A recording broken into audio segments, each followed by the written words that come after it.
Hello dear student, कैसे हो आप सभी लोग। मैं हूं डीआरएक्स देवेश पाल और हम लोग जो है 11th क्लास की बायोलॉजी स्टार्ट करने वाले हैं। इससे पहले हम लोगों ने बायोलॉजी का इंट्रोडक्शन देखा था, तो उसमें हम लोगों ने देखा था कि जो पूरा ऑर्गेनाइजेशन है, जो पूरा ऑर्गेनिज्म है, वो कैसे बनता है, यानी पूरे जीव का निर्माण कैसे होता है, वो होता है सेल से। तो हम शुरुआत करेंगे सेल बायोलॉजी से, ठीक है। तो 11th क्लास की बायोलॉजी का चैप्टर है हमारा कौन सा, चैप्टर नंबर 8। नाम क्या है, कोशिका संरचना एवं कार्य, या इसको हम लोग कहते हैं सेल स्ट्रक्चर एंड फंक्शन, ठीक है। तो सबसे पहले हम लोग यहाँ पे बात करते हैं एक चीज़ जो आपको समझ में आ जानी चाहिए कि अगर मैं बात करूँ सेल की स्टडी की, क्योंकि बहुत सारे ऐसे एग्ज़ाम होते हैं जिसमें पूछा जाता है कि जो सेल है उसकी स्टडी करते हैं तो उस ब्रांच को क्या कहते हैं, तो आपको ये याद रखना है। तो उसको हम लोग कहते हैं, एक तो हम लोग कहते हैं साइटोलॉजी और दूसरा हम लोग कहते हैं सेल बायोलॉजी। तो क्या सही है और क्या गलत है, अलग अलग जगह आपने सुना होगा, ठीक है। एक हमारी साइटोलॉजी हो गई, ये भी आपने सुना होगा। सेल बायोलॉजी की बात करें तो ये भी सुना होगा। तो आपको ये याद रखना है, जो साइटोलॉजी है ये पूर्व में यानी पहले यूज़ किया जाता था। तो कभी आपको कहीं क्वेश्चन आ जाए, आप पीवीटी का एग्ज़ाम दो, पीएटी का एग्ज़ाम दो या पीएनएसटी का एग्ज़ाम दो, जो नर्सिंग के लिए एमपी में होता है, ठीक है। और नीट लेवल पे तो ये क्वेश्चन नहीं पूछते हैं, लेकिन आपको पता होना चाहिए। तो पहले जो है जब स्टडी की जाती थी सेल की, तो उसको कहते थे साइटोलॉजी, ठीक है। अब जो है वर्तमान में, अभी करंट में अगर सेल बायोलॉजी की स्टडी करनी है तो उसको क्या कहते हैं, सेल बायोलॉजी। क्लियर है, चलो इतनी सी बात क्लियर हुई। चलिए अब हम समझते हैं कि ये सेल क्या होती है। तो हमने सेल की स्टडी देख ली, अब बात करते हैं सेल क्या होती है। देखो सबसे पहले तो जो है ना, जब भी कोई चैप्टर स्टार्ट करो तो उसका इंट्रोडक्शन समझना बहुत जरूरी है। तो सेल क्या होती है, इसका स्ट्रक्चर क्या होता है और ये फंक्शन कैसे करता है, ठीक है। तो सेल आपने देखी होंगी, इस टाइप से सिंपल सी हमारी सेल होती है, ठीक है। बीच में एक केंद्रक होता है और बीच में, अभी मालूम है बहुत बेसिक पढ़ा रहा हूं मैं, ठीक है। अभी ये बहुत डिटेल में मत जाओ कि यहाँ क्या होता है, ये क्या होता है, नहीं, बस सिंपल समझो, ठीक है। ये एक ऐसे समझो इसको, ठीक है। एक एग्जाम्पल ले रहे हैं हम लोग। एग्जाम्पल ये है कि आपने बॉलीवुड की कोई मूवी देखी होंगी, ठीक है। तो बॉलीवुड की जो मूवी है तो उसमें एक हीरोइन है बड़ी सुंदर सी, ये हीरोइन है, ठीक। एक हीरो है, तो मैं इधर हीरो बना देता हूं, ये हीरो है। अब इस हीरो को जो है इस हीरोइन से प्यार है, ठीक है। लेकिन दिक्कत क्या है कि हीरोइन के बाप ने देख लिया है, और वैसे ही होता था पहले पुरानी मूवी में। तो जब हीरोइन के बाप ने देख लिया है, हीरोइन जो है बड़े घर से है, खानदानी है, और लड़का बेचारा गरीब है, ठीक है।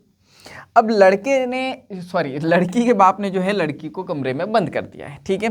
तो ये इसका बेडरूम है और बहुत बड़ा बंगला है, बहुत बड़ी हवेली है। तो ये चारों तरफ की दीवार है और यहाँ पे जो है सैनिक लोग हैं, कि चारों तरफ कौन है, सैनिक लोग हैं, और बीच में कौन सी है, हीरोइन है। क्लियर है, ये एग्जांपल आपको पता है।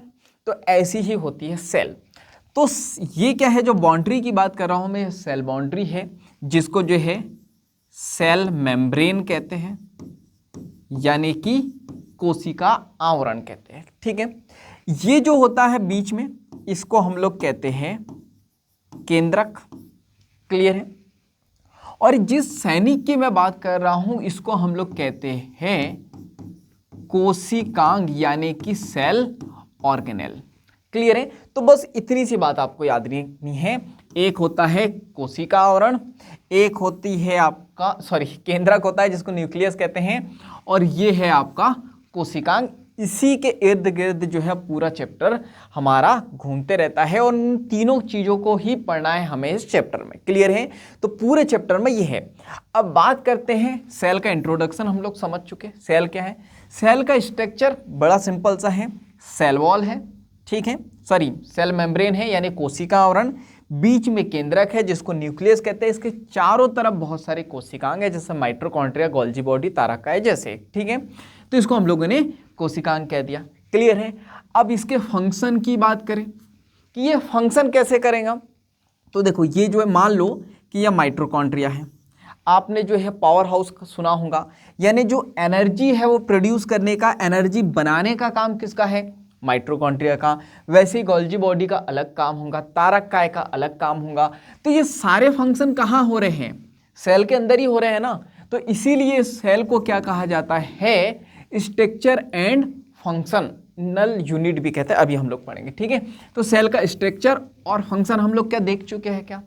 उसी प्रकार सेल के अंदर ये सब हो रहे हैं, और हमारी पूरी बॉडी में सेल है, तो पूरी बॉडी में क्या होता है, ये सेल से ही पूरा हमारा स्ट्रक्चर बना है, और जितने भी हमारी बॉडी में फंक्शन होते हैं वो जो है सेल के अंदर ही होते हैं। क्लियर है यहाँ तक के। चलिए, अगर ये बात आपको समझ में आ गई है तो हम लोग आगे बढ़ते हैं, ठीक है। तो इसके बाद हम लोग बात करें तो हम लोगों को देखना है कि सेल क्या क्या कर सकती है, ठीक है।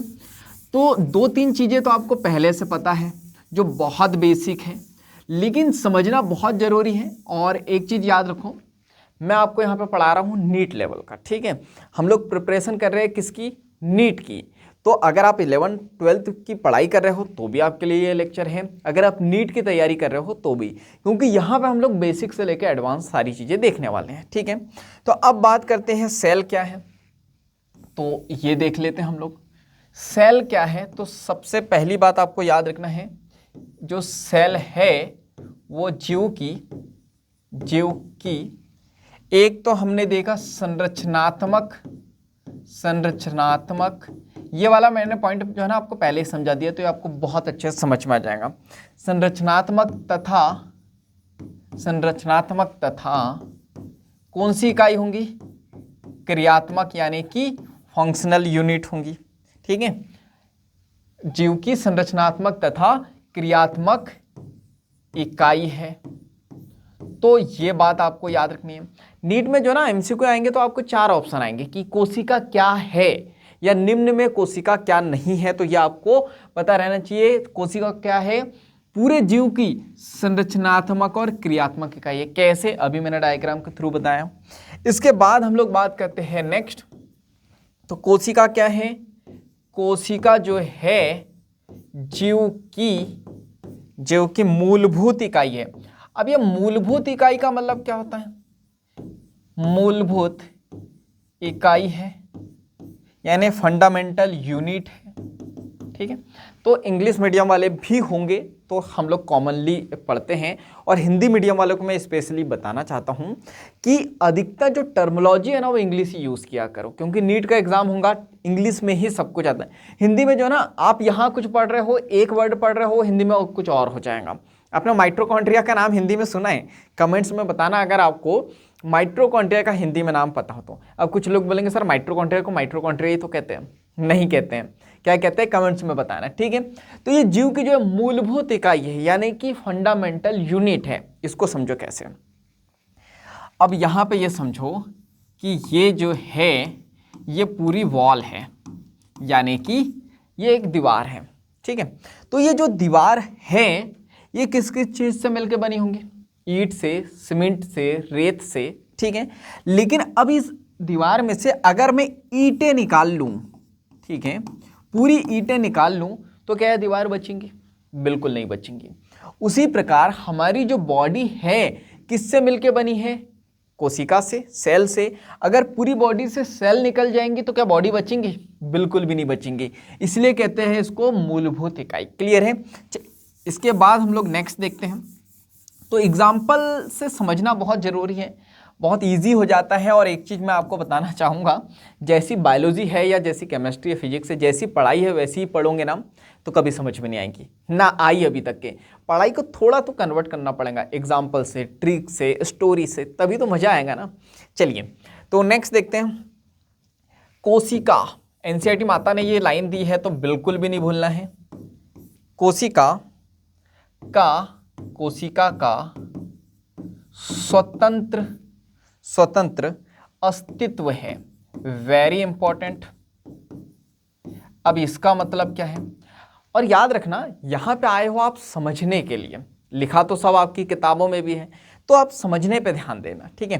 तो कोशिका का स्वतंत्र अस्तित्व, इसका मतलब क्या है कि कोशिका पूरी तरीके से स्वतंत्र है। ये जल में भी रह सकती है, आग में भी रह सकती है, पानी में भी रह सकती है, शरीर के अंदर भी रह सकते हैं हमारे, और शरीर के ये बाहर भी रह सकती है। क्लियर है? मतलब अब कुछ लोगों सर शरीर से बाहर, अरे ये एक कोश की, बहु कोश की वगैरह होती है। क्लियर है? मतलब ये किसी के शरीर पे भी डिपेंड नहीं है, ये सिंगल सेलुलर भी होती है। क्लियर है? तो ये कोशिका का स्वतंत्र अस्तित्व है। इस और चलो एक और चीज बता देता हूँ। स्वतंत्र अस्तित्व का मतलब क्या, देखो एनर्जी चाहिए सेल के अंदर बन जाती है, अगर आपको प्रोटीन चाहिए, लिपिड चाहिए, जो भी चाहिए सब सेल के अंदर हो जाता है। तो ये स्वतंत्र अस्तित्व है इसका, किसी पे ये डिपेंड नहीं है। इसके बाद नेक्स्ट बात करते हैं हम लोग। तो आपको याद रखना है जीवन के प्रत्येक कार्य करने में ये सक्षम है। वेरी इंपॉर्टेंट, करने की इसके पास क्षमता होती है, की क्षमता इसके पास होती है, ये आपको याद रखना है, ठीक है। तो जीवन के जितने भी कार्य, अभी मैंने बताया आपको, जीवन जीने के लिए ऑक्सीजन की जरूरत है, ये बना लेता है। प्रोटीन की जरूरत है, बना लेता है। कार्बोहाइड्रेट, लिपिड, एनर्जी, रेस्पिरेशन, मतलब जितनी भी जीवन जीने के लिए जरूरतें होती है ना, ये सब की सब कहाँ हो जाती है, सेल के अंदर हो जाती है। तो जीवन के प्रत्येक कार्य करने की इसके पास क्षमता होती है। क्लियर है? तो जब भी आप नीट का एग्जाम दोगे, आपको जो है 4 ऑप्शन आएंगे, ठीक है, कि सेल क्या है या सेल क्या नहीं है। तो सेल क्या क्या है, 4 ऑप्शन बताए मैंने। क्लियर है? चलिए इसके बाद हम लोग नेक्स्ट देखते हैं। तो नेक्स्ट हम लोग बात करते हैं कि कोशिका कितने प्रकार की होती है। अब कुछ लोग बोलेंगे सर एक कोश की होती है, कुछ लोग बोलेंगे सर ये तो बहुकोश की होती है, ठीक है, और कुछ लोग कहेंगे सर प्रोकैरियोटिक होती है, यूकैरियोटिक होती है, कुछ लोग कहेंगे सर ये तो एक होती है जंतु कोशिका और एक कोशिका होती है पादप कोशिका। तो कौन सी होती है, चलिए देखते हैं। तो हम लोग बात करते हैं कोशिका के प्रकार की, ठीक है, कितने प्रकार की होती है। तो ये देख लेते हैं हम लोग। कोशिका के 2 टाइप होते हैं, ठीक है। तो ये 2 टाइप कौन कौन से होते हैं?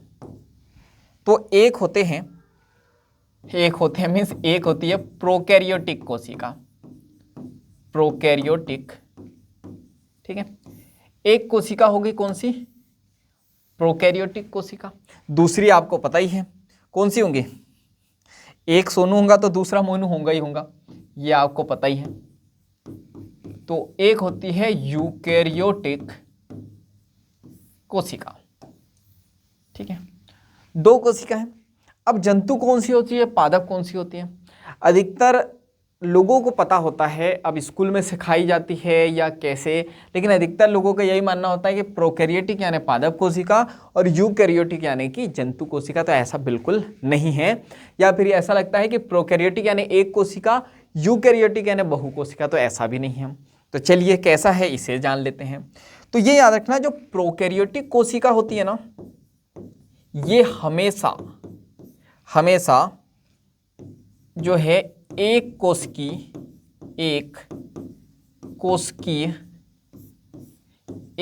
की जीव में देखने को मिलेंगे। तो वेरी इंपॉर्टेंट, हमेशा ये याद रखना, हमेशा ये जो यूकैरियोटिक जो है ना, एक कोश की जीवों में ही देखने को मिलेंगी। तो इसके उदाहरण क्या क्या है ये हम लोग देख लेते हैं। तो इसके उदाहरण हैं, एक तो आपका क्लेमाइडोमोनास है, ठीक है। तो पहला आपका आ जाता है अमीबा, नेक्स्ट आ जाता है आपका क्लेमाइडोमोनास, ठीक है। इसके बाद आपको याद रखना है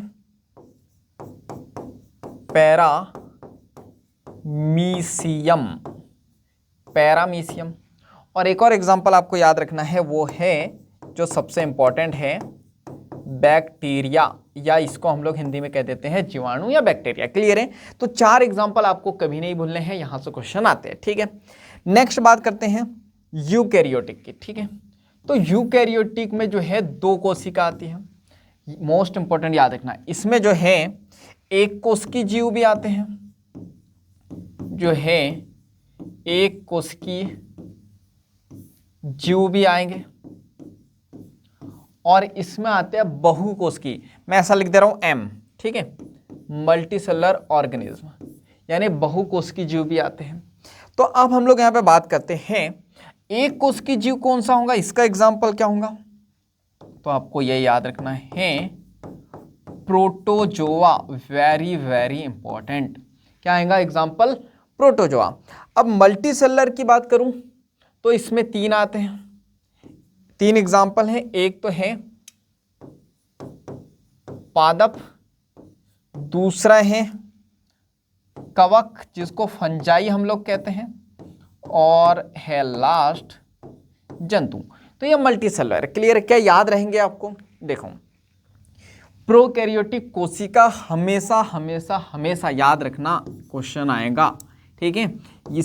इसमें एक कोशिकीय जीव ही आते हैं, एग्जाम्पल अमीबा, क्लेमाइडोमोनास, पैरामीशियम और बैक्टीरिया।